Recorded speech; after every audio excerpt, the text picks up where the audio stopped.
열왕기상 19장 15절에서 20절 같이 봅니다.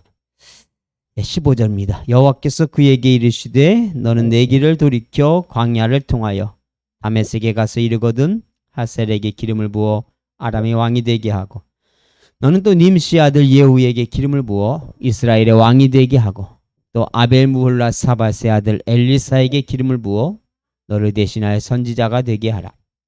하사엘의 칼을 피하는 자를 예후가 죽일 것이요 예후의 칼을 피하는 자를 엘리사가 죽이리라. 그러나 내가 이스라엘 가운데에 7,000명을 남기리니 다 바알에게 무릎을 꿇지 아니하고 다 바알에게 입맞추지 아니한 자니라. 엘리야가 거기서 떠나 사밧의 아들 엘리사를 만나니 그가 12겨릿소를 앞세우고 밭을 가는데 자기는 12째 겨릿소와 함께 있더라.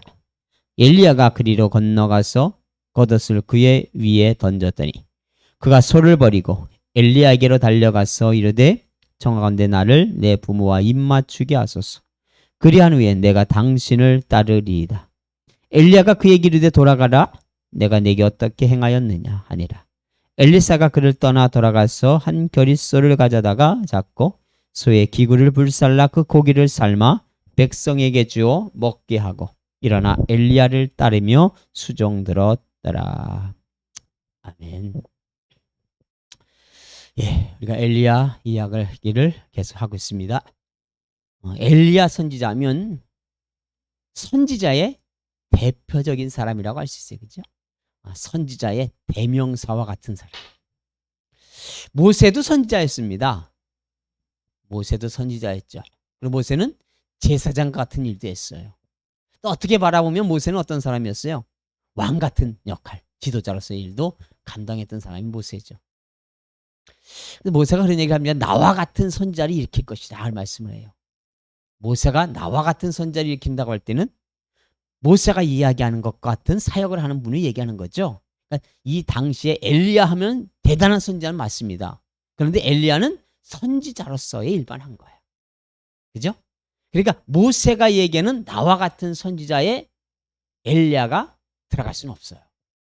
그래서 나와 같은 선지자 할 때는 모세가 얘기하는 그라고 하는 우리나라 정관사라고 하죠. 우리 영어로는. 우리나라 그것이 없어서 그냥 그렇게 얘기하는데 모세가 얘기한 그 선지자는 바로 예수님을 상징하는 거죠. 그러나 선지자의 대표적인 사람으로 얘기할 때는 엘리야가 상당히 엘리야가 선지자의 대표적인 그런 인물인 것은 맞습니다. 이 엘리야라고 하는 선지자를 통하여 하나님께서는 참 대단한 이적을 보여주셨어요. 그 이적이 뭡니까? 바로 가뭄이라고 하는 것이 엘리야의 입을 통해서 선포가 되어지고 그리고 가뭄이 그 땅에 들었습니다. 3년 반의 가뭄이 든 후에 이 엘리야가 바알 선지자들과 대결을 해서 하늘에서 불이 내려와 과연 하나님이 누구인지를 보여주셨습니다. 1대 850인지 1대 400인지 정확히 우리가 성경을 가지고는 우리가 판단하기는 어렵지만 400명이 됐든 800명이 됐든 그 수많은 이들이 엘리야와의 전쟁에서 질 수밖에 없다고 하는 거예요. 왜요? 그들의 신은 우상이기 때문에 그들의 신은 가짜이기 때문에. 무슨 얘기입니까? 사탄의 권세가 아무리 힘이 있다 할지라도 하나님이 멈춰 하면 거기서 멈추는 거예요. 마지막 때에 이 사탄의 권세가 완전히 묶임받고 지옥의 불기둥에 떨어지죠. 그러나 지금도 그렇다고 해서 사단이요 자기 멋대로 모든 것을 할 수 있는 것은 아닙니다. 하나님이 그만 거기까지 하면 거기까지밖에 못하는 거예요. 이것이 바로 사탄의 한계입니다. 욥을 사탄이 시험할 때도 어떤 일이 벌어집니까? 욥을 하나님이 시험할 때도 그래 욥의 생명은 건드리지 마. 그랬더니 욥의 생명을 건드릴 수가 없어요. 그 예전에 그런 분이 간증이 있어요. 그죠? 그 사탄을 숭배하던 그 우리 지금 사제라고 얘기했죠. 그죠? 그 사제가 자기가 사탄을 숭배할 때 자기 몸에 유체 이탈을 했대요. 유체 이탈. 유체 이탈이 뭡니까? 영혼하고 몸이 분리되는 거죠. 어떤 사람이 라디오에다 재미난 사연을 보냈더라고요. 가만히 잠을 자는데요. 한 새벽 2시쯤 됐는데 갑자기요. 자기가요. 자기 몸하고 영혼하고 분리가 되더라. 아, 이것이 내가 듣는 영혼 유체 이탈인가 보다. 나 이러다가 내 몸으로 들어가지 않으면 어떡하지? 상당히 긴장을 했대요. 그래서 자기가 자기 몸에 들어가기 위해서요. 그러니까 보니까 자기가 밑에 자고 있는 거예요. 자기 몸은 떠나 있는 거예요. 자기가 자고 있는 몸을 보고 있는 거예요. 얼마나 놀랬겠어요. 큰일 났구나. 그래가지고 혹시라도 못 들어갈까 봐 자기가 한번 이 자고 있는 그 자기의 몸을 향하여 뺨을 딱 때렸대요. 딱 때렸더니요. 벌떡 일어나가지고요. 자기를 막 너 이놈의 자식 그냥 자고 있는 아버지를 때렸다고.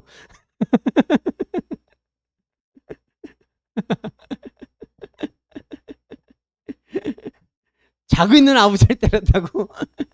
새벽 2시에.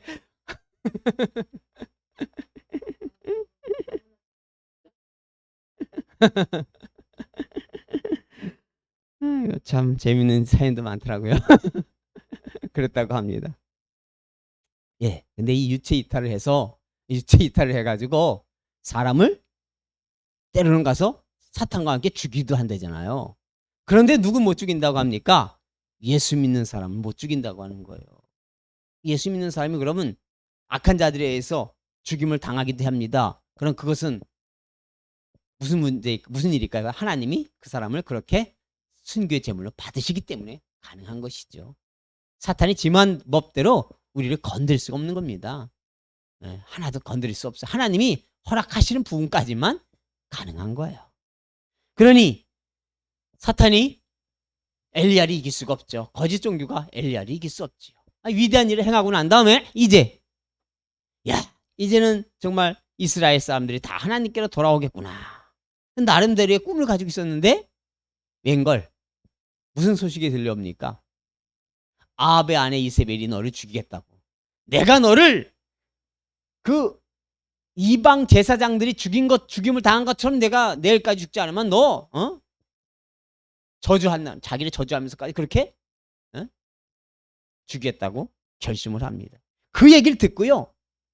두려움에 떨어서 엘리야가 멀리 호레산까지 도망을 갑니다. 아니 이것이 어제의 엘리야가 오늘의 이 엘리야가 다른 거예요. 예. 바꿔 말하면 뭡니까? 천하의 엘리야도 하나님의 소리에 붙들리지 않으면 별볼일 없다고 하는 거예요. 그렇죠? 그래서 사람이 자랑할 것이 없어요. 아무것도 자랑할 것이 없습니다. 사람들이 자랑할 것이 없어요.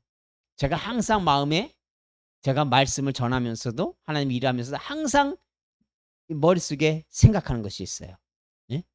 저를 통해서 어떤 일이 일어나도 은혜를 받아도 그것이 나와 하나님과의 관계를 인정하는 것은 아니다. 하나님과 나의 관계가 아주 제대로 됐기 때문에 역사가 나타나는 것은 아니라고 하는 거예요. 그런 경우도 있죠. 그런데 우리가 그것 착각을 하는 거예요. 그죠? 수많은 사람들이 그것을 착각해가지고 어떡합니까? 잘못된 길로 나가는 거예요. 그러니까 자기를 통해서 능력이 나타나거나 자기를 통해서 많은 사람이 은혜를 받으면 나는 제대로 지금 하나님과의 관계가 잘 돼 있다. 예. 그래서 나도 모르게 교만이 들어오는 겁니다. 그리고 어때요? 그래서 자기가 뭐든지 선포하면 다 어떻게 해요? 저주도 받을 것 같고. 하나님은 철저하게 내 편이 되실 것 같고. 착각하는 경우가 많이 있습니다. 예? 그렇게 해서 망한 사람들이 참 많아요. 착각하면 안 된다고. 제가 항상 그러지만. 나귀하고, 그렇죠? 나귀하고 하나님과의 관계가 그렇게 밀접해가지고 하나님이 발람을 태운 나귀의 입을 통해서 말씀하신 것이 아니에요. 그죠? 엘리라고 하는 제사장, 그죠? 엘리라고 하는 제사장하고 하나님과 관계가 너무 좋아가지고 엘리 제사장을 통하여 한나가 응답을 받은 것이 아니라고 하는 거예요.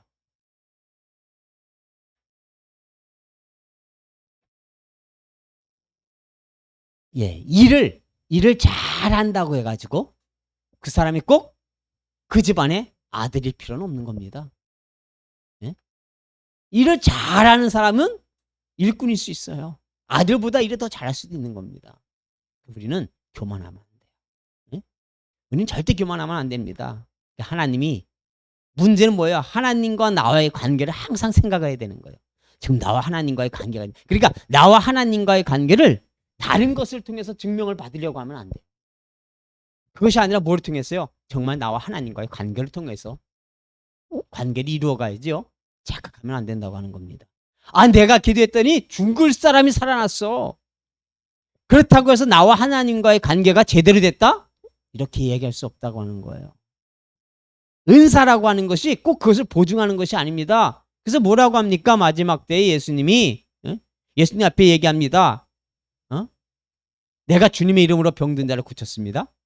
내가 주님의 이름으로 귀신을 쫓아냈습니다. 예수님 뭐라고 하면 내가 너희들 전혀 알지 못한다. 예. 그럼 우리의 관계는요. 잘 우리가 항상 이 하나님과의 관계를 우리가 중요하게 여겨야 됩니다. 그러니까 엘리야라고 하는 사람도 정말 하나님께 붙들리지 아니하면 겁쟁이가 돼서 도망을 가게 되는 거예요. 이제 겁쟁이가 돼서 도망가는데 하나님께서 그를 다시 세워주시지요. 먹을 것을 통해서 힘을 주시기도 하고 말씀을 통해서 힘을 주십니다. 그리고는 15절에 여호와께서 그에게 이르시되 너는 네 길을 돌이켜 광야를 통하여 다메섹에 가서 이르거든 하셀에게 기름을 부어 아람의 왕이 되게 하고. 여호와께서 그에게 이르시되 너는 네 길을 돌이키라 했어요. 네 길을 돌이키는 건 지금 뭘 얘기하는 겁니까? 이게 물리적인 길을 얘기하는 것이 아니에요. 무슨 길을 얘기하는 겁니까? 이 지금 엘리야가 낙심돼 가지고 낙심과 절망 속에 가던 그 길, 그것을 돌이키라고 하는 거예요. 다시 주님이 부르시는 겁니다. 그래서 이제 엘리야의 사역이 이제 마무리가 되어져 갑니다. 어떤 목사님은 그런 얘기를 하더라고요. 아, 이것은 엘리야가 이 이세벨의 사건을 통하여 하나님을 전적으로 신뢰하지 못했기 때문에 그래서 이제 하나님께서는 엘리야의 사역을 이제 여기서 끝나게 하신다. 그렇게 이야기를 전하는 목사님도 있었어요. 그럴 수도 있겠다 하는 생각이 듭니다. 그러나 꼭 그렇지도 않을 수 있다는 생각을 저는 해요. 왜냐면 엘리야가 나이라고 하는 것도 있거든요. 그죠? 이제 마무리 사역을 할 때가 되기도 했어요. 그리고 엘리야는요. 어떻게 갑니까? 죽습니까? 안 죽어요. 엘리야는 승천합니다. 예. 엘리야는 승천했어요. 그러므로 꼭 그것이 맞는다는 얘기를 하기는 좀 그렇지 않을까. 하나님이 정말 실망했으면 승천까지 시키셨을까 하는 생각을 들기도 해요. 예. 이것이 사람이. 예. 하나님은요. 엘리야라고 하는 사람도 알아요. 우리도 아셔요. 엘리야가 그렇게 몰리셨겠어요, 하나님이? 다 아시는 하나님이 과연 그것 때문에 하나님이 사역을 정리하게 하셨을까? 그렇게 생각을 안 합니다. 그래서 어쨌든 하나님께서는 너 그 길에서 이제 돌이켜. 응? 베드로야, 네가 고기 잡는 길에서 돌이켜 하시는 것처럼 이제 낙심과 절망의 길에서 돌이켜서 다시 너에게 맡겨줄 일이 있어. 그것은 하사엘에게 기름을 부어 아람의 왕이 되게 하여라. 하사엘에게 기름을 부었던 것이 성경에 나오진 않는데 정말 그렇게 됐을 수도 있지만 기름을 부은다고 하는 것은 뭡니까? 그에게 사명을 준다고 하는 거죠. 예. 기름을 부은다고 하는 건 그에게 새로운 시대가 열어진다고 하는 것은 의미하는 것입니다. 그러면 꼭 기름을 부지 아니하였을 수도 있어요. 기름을 부은다고 하는 상징적인 것으로 하나님이 말씀하고 계실 수도 있는 겁니다. 그리고 또 이번에는 님시 아들 예후에게 기름을 부어 이스라엘의 왕이 되게 하고. 네. 님시의 아들 예후에게. 예후가 누굽니까? 왕이에요. 이제 왕이 됩니다. 무슨 얘기냐면 이 오므리 집안에 왕가가 있어요. 오므리 집안. 그죠? 오므리, 아합, 아시야. 네? 그 다음에 여호람이라고 하는 4명의 왕이 이 오므리 왕조입니다. 근데 이 오므리 왕조가 오므리부터 시작을 해서 악하기가 이름 알 데가 없어요. 아합은 자기 아내가 누구냐면 이세벨이잖아요. 예, 이세벨이고요. 그래서 이 집안이 아주 바알 숭배하는 것을 정착을 잘 시켜놨어요. 그러니까 하나님 앞에 쓰임받은 것이 아니라 바알에게 쓰임받았던 이 집안을 하나님께서 어떻게 하신다고 하는 겁니까? 예후를 통하여 이제 이 집안을 멸하시겠다고 하는 거예요. 예후에게 기름을 부으신다고 하는 거예요. 그러니까 기름을 부은다고 하는 것은 예후에게 뭐예요? 사명을 새롭게 주신다고 하는 겁니다. 그래서 예후에게 기름을 부어 이스라엘의 왕이 되게. 누가 실제 보면은 예후에게 기름을 부으는 것을 해요. 근데 누가 줍니까? 엘리야 선지자가 하지 아니하고 엘리야 선지자가 하는 선지 생도로 보냅니다. 그래서 그를 통해서 예후에게 기름을 붓게 해요. 그러므로 하나님께서 예후를 통하여서 뭘 할 것을 얘기하는 겁니까? 이스라엘이라고 하는 나라의 그 우상 숭배자들을 이제 심판하실 것을 말씀하는 겁니다. 그 다음에 사밧의 아들 엘리사에게 기름을 부어 너를 대신하여 선지자가 되게 하라. 이제 또 하나의 사역은 선지자가 이제 엘리야에서 엘리사에게로 넘어오는 그런 일이 벌어지게 되는 겁니다. 그러니까 엘리사가 그 선지자로서의 사명을 받게 되는 겁니다. 17절에 하사엘의 칼을 피하는 자를 예후가 죽일 것이요. 예후의 칼을 피하는 자를 엘리사가 죽이리라. 무슨 얘기 같습니까? 이들이 하나가 됐네요. 그것이 아니죠. 상징적인 의미를 얘기하는 겁니다. 무슨 얘기입니까? 하사엘의 칼을 피하는 것. 왜 하사엘의 칼을 맞습니까? 이스라엘 백성들이 우상 숭배를 했기 때문에요. 이스라엘 백성들이 우상 숭배를 했기 때문에 그 우상 숭배로 인하여 매를 맞는 겁니다. 심판에 당하는 거예요. 징계를 당하는 겁니다. 그래서 하사엘의 칼을 피하는 자를 또 이번엔 예후가 죽일 것이다. 예후는 또 누굽니까? 아까 얘기했던 것처럼 오므리 집안을 완전히 멸하고 그 우상을 숭배하는 자들을 척결하는데 또 제사장들을 그 거짓 제사장들을 또 모아서 죽이잖아요. 예후가요. 네, 그런 일을 합니다. 그리고 엘리사가 또 죽인다. 엘리사의 사역이 뭡니까? 엘리야의 대의를 이어서 하는 것. 결국은 이 셋의 사역이 다 뭐를 심판하는 사역이 되는 겁니까? 우상을 숭배했던 자들을 결국은 하나님이 심판을 하시는 그런 사역이 되기 때문에 그런 의미로 이야기하고 있는 겁니다. 그러나 내가 이스라엘 가운데 7,000명을 남기리니 다 바알에게 무릎을 꿇지 아니하고 다 바알에게 입맞추지 아니한 자니라. 정확하게 7,000명을 의미할 수도 있지만 어떤 상징적인 의미일 수도 있습니다. 그러니까 하나님 앞을 예배하는 자가 충분히 그래도 남아져 있다고 하는 거죠. 북이스라엘이라고 나라가 비록 우상 숭배하고 있지만 그러나 하나님께서는 그 우상 숭배하는 그 나라 가운데서도 하나님을 섬기는 자들을 남겨놨다고 하는 거예요. 하나님을 섬기는 자들을 통하여 하나님의 역사를 계속해서 이뤄가신다고 하는 것입니다. 그래서 남유다보다도 이 어려울 때예요. 이 혼란스러울 때 북이스라엘의 선지자들이 상당히 많이 일어나는 겁니다. 이 당시에는. 그러니까 왜요? 이때는 북이스라엘은요. 제사장의 그 제사장 문화가 아니에요. 그죠? 북이스라엘은 제사장의 문화가 아니라 바로 선지자의 문화가 형성이 되는 겁니다. 북이스라엘은 예루살렘 성전이 있는 곳이 아니죠. 그러니까 선지자들을 통하여 하나님께서 이스라엘 백성들을 돌아오게 하는 것이죠. 19절에 볼까요? 엘리야가 거기서 떠나 사밧의 아들 엘리사를 만나니 그가 12겨릿소를 앞세우고 밭을 가는데 자기는 12째 겨릿소와 함께 있더라. 엘리야가 그리로 건너가서 겉옷을 그의 위에 던졌다. 12겨릿소를 앞세우고 밭을 갈았대요. 12겨릿소면 몇 마리 소입니까? 한 겨릿은 2마리가 쌍으로 끄는 것을 얘기해요. 그러니까 12겨릿소라고 하는 것은 24마리죠. 그럼 24마리를 엘리사가 쭉 세워놓고 하지는 않겠죠? 2마리씩 무슨 얘기입니까? 엘리사가 한 겨릿소를 맡았다고 하는 거죠. 나머지는 다른 사람들이 하고 있겠죠. 그런데 지금 어떻게 하는 겁니까? 12겨릿소를 앞세우고 지금 밭을 가는 건 상당한 이 엘리사의 집안은 어떤 집안입니까? 아버지가 상당히 재력가인 거예요. 괜찮은 집안입니다.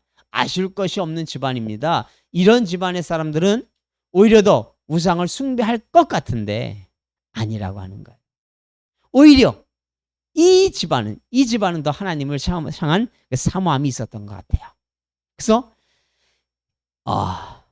이렇게 서로 가고 있는 엘리사를 이제 하나님이 부르시는 겁니다.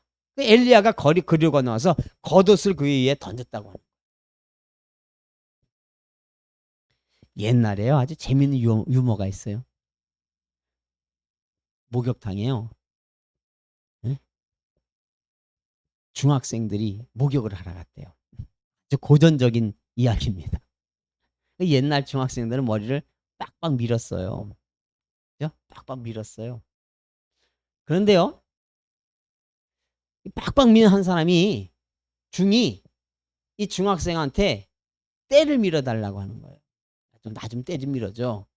그러니까 중학생도 빡빡 밀었지만 중도 빡빡 밀었잖아요. 네.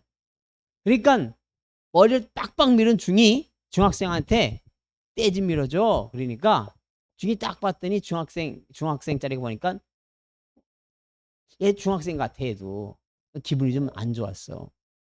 그래서 너 뭐야 인마. 그러니까 내가 이 중이 뭐라 했냐면 나 중이요 그랬어요. 그러니까 이 학생이요, 중학생이 그 중 등자가 딱 치면서 뭐라 했는지 압니까? 난 중3이야 이놈아 그랬대요. 제가 이 얘기를 왜 하냐면 제가 왜 이 이야기를 하냐면요, 옷이라고 하는 것이 그 사람의 신분을 나타낸다고 하는 거예요. 예, 옷이라고 하는 것은 그 사람의 신분입니다. 그 사람의 권위입니다. 예, 장군이 별에 달린 옷을 딱 입으면 장군인 것이 티가 나지, 목욕탕에 가면 모르는 겁니다. 예, 마찬가지입니다. 그 사람의 권위예요. 그 사람의 사역입니다. 이것을 의미하는 거예요. 그러니까 엘리야가 이것을 겉옷을 던졌다고 하는 것은 뭡니까? 겉옷을 던졌다고 하는 것은 이제 이 사역을 너에게 임한다고 하는 거예요. 내가 그동안 하던 선지자의 사역이 바로 너에게 넘어간다고 하는 것을 이야기하는 겁니다. 예, 이것을 기억해야지 중2, 중3은 기억 안 해도 돼요. 예, 나의 사역이 넘어간다고 하는 거예요. 그것을 이야기하는 것입니다. 그가 손을 버리고 엘리야에게로 달려가서 이르되 청하건대 나를 내 부모와 입맞추게 하소서. 그리한 후에 내가 당신을 따르리이다. 엘리야가 그에게 이르되 돌아가라. 내가 네게 어떻게 행하였느냐 하니라. 자, 엘리사가 겉옷을 던지는 것을 딱 보고 엘리야가 던지는 거 보고 엘리사는 딱 차린 거예요. 아, 하나님이 나를 부르시는구나. 네. 하나님이 나를 부르시는구나. 지금 내가 무슨 일을 하고 있는데, 소를 갈고 있는데, 우리 집안의 아버지의 대를 이어서 내가 일을 해야 되는데 하나님이 나를 하여금 이 일을 하라고 부르시는구나. 선지자로서 하나님 나를 부르시는구나.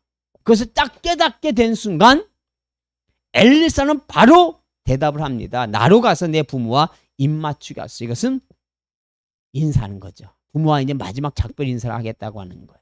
누가복음에 보면 예수님이 어떤 사람을 불렀더니 그가 이렇게 얘기합니다. 나로 먼저 가서 내 아버지를 장사하고서 예수님을 따라가겠습니다. 나로 먼저 누구를 아버지를 장사하고 나서 하겠다. 우리가 딱 듣기 전에 어떻게 생각됩니까? 그렇지, 아버지가 죽었으면 장사하고 가야겠지. 근데 그 사람은 그 이야기가 아니라 예수님 제가 따라가긴 따라갈게요. 근데 지금은 말고요. 다음에 따라갈까요? 그런 얘기입니다. 지금도요. 재밌는 것이요. 그쪽 중동 지방엔 그런 속담이 있다고 하잖아요. 무슨 속담이냐면 아버지가 옆에 있는데요. 누가 뭘 이렇게 얘기하면 우리 아버지 장사하고 갈게요. 그런데요. 이게 뭐예요? 예? 이게 하나의 우리식이지만 뭘까요? 예, 속담이라고 할까요? 그런 겁니다. 그래서 이건 뭐예요? 나 지금은 못 따라가고요. 나중에 할게요. 그런 의미로 얘기하는 겁니다. 오늘 엘리사가 내 부모와 입맞추게 하소서는 그런 의미가 아닙니다. 그런 의미가 아니라 지금 내가 하나님의 사역을 길에 가게 될 텐데 내가 부모에게 인사하고 마지막 정리를 지금 하겠다고 하는 겁니다. 지금. 그래서 입맞추게 하소서. 그리한 후에 내가 당신을 따르리이다. 엘리야가 그에게 말합니다. 돌아가라. 내가 내게 어떻게 행하였느냐 하니라. 이건 부정적인 의미가 아니라 그래 알았어. 그러니까 빨리 정리해. 빨리 인사해. 그런 의미라고 우리가 봐야 됩니다. 부정적인 의미로 바라보면 안 되겠죠. 왜요? 엘리야가 그래서 모르는 것이 아니니까요. 그래서 엘리사가 그를 떠나 돌아가서 한 겨릿소를 가져다가 잡고 소의 기구로 불살라 그 고기를 삶아 백성에게 지어 먹게 하고 일어나 엘리야를 따르며 수종 들었다. 엘리사가요 그를 떠나 돌아갔습니다. 그럼 돌아갔던 것이 뭐예요? 오래도록 돌아갔다고 하는 것이 아니죠. 잠깐 이제 인사하는 것이죠. 그러니까 뭐 그날이 중에도 가능하겠죠. 돌아가서 뭐라 합니까? 한 겨릿소를 가져다가 잡았대요. 한 겨릿소는 몇 마리입니까? 2마리죠. 그러니까 아마도 자기가 갈던 소였던 것 같아요. 그리고 소의 기구를 불살랐대요. 뭐가 생각이 납니까? 그렇죠. 소 2마리에다가 농기구란 말이에요. 그죠? 그 소를 끌기 위한 뭐 멍이나 이런 것을 어떻게 합니까? 갖다가 땔감으로 쓴 거예요. 이야기는 뭡니까? 내가 다시는 이 길로 가지 않겠다. 난 이제 어떻게 하겠다? 완전히 정리하고 누구를 따르겠다? 예, 엘리야를 따라가겠다. 그 얘기하는 겁니다. 그래서 베드로가 예수님 부르시자 배와 그물을 버렸습니다. 배와 그물을 버렸다고 하는 건 뭐예요? 다시는 내가 이 배와 그물을 질을 하지 않겠다고 하는 것이죠. 그러니까 엘리사가 바로 그 일을 하는 겁니다. 나는 이제 이 모든 재산도 있지만 아버지의 재산, 그죠? 그렇지만 나는 이제 더 이상 이 농부로서의 일을 끝내겠다.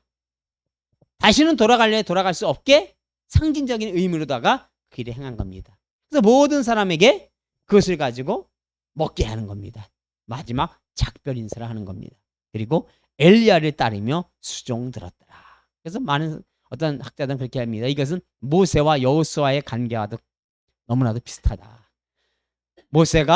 여호수아가 모세의 수종을 들면서 그의 후계자가 되었던 것처럼 엘리사도 엘리야의 수종을 들면서 그렇게 후계자로서 세워졌다. 그렇게 이야기를 합니다.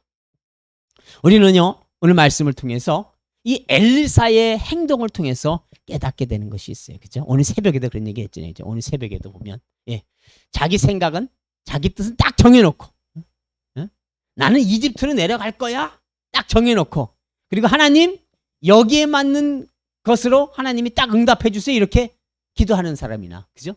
그런 사람들이 있다고 하는 거예요. 우리의 삶이 그런 경우가 많다고 하는 거예요. 딱 정해놨습니다. 타협점은 없어요. 타협점은 없어요. 하나님, 나랑 타협하려고 하지 마시고 내 뜻에 순종해 주세요. 하나님, 내가 하나님께 순종하겠습니다. 말년 그러는데 어때요? 하나님, 내 뜻에 순종해 주세요. 네? 사실 그런 경우가 많이 있어요. 네. 내 뜻에 순종해 주세요. 그런 경우가 많이 있습니다. 벗어나면 안 됩니다. 하나님, 여기까지만입니다.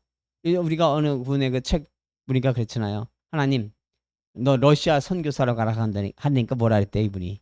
뭐 하나님, 뭐 제가 러시아 선교사로 안 가고 이곳에서 뭐 하나님 돈 벌면 20% 주겠습니다. 50% 주겠습니다. 70% 주겠습니다. 그랬다고 하잖아요. 예? 그것이 아니라 하나님 부르시면 내 생각 버리고 정리할 거 깨끗이 정리하고 다시는 돌아올 수 없게, 그죠? 다시는 돌아올 수 없게 오직 하나님만을 바라보면서 나아가는 것이 바로 부르심을 받은 사람이 부르심을 따라 사는 삶이라고 하는 것입니다. 우리 모두는요, 예수 그리스도의 부르심을 받은 사람들입니다. 예수 그리스도의 부르심을 받은 사람들은요, 우리가 부르심을 받은 것이지 예수님이 우리에게 부르심을 받은 것이 아니기 때문에 우리는 예수님의 삶을 따라가는, 예수님이 원하시는 삶을 따라가는, 주님의 뜻에 순종하는 삶, 그런 삶을 살아야 될 줄로 믿습니다. 예, 우리 같이 기도하고 마칩니다. 은혜를 주신 아버지 하나님 감사합니다.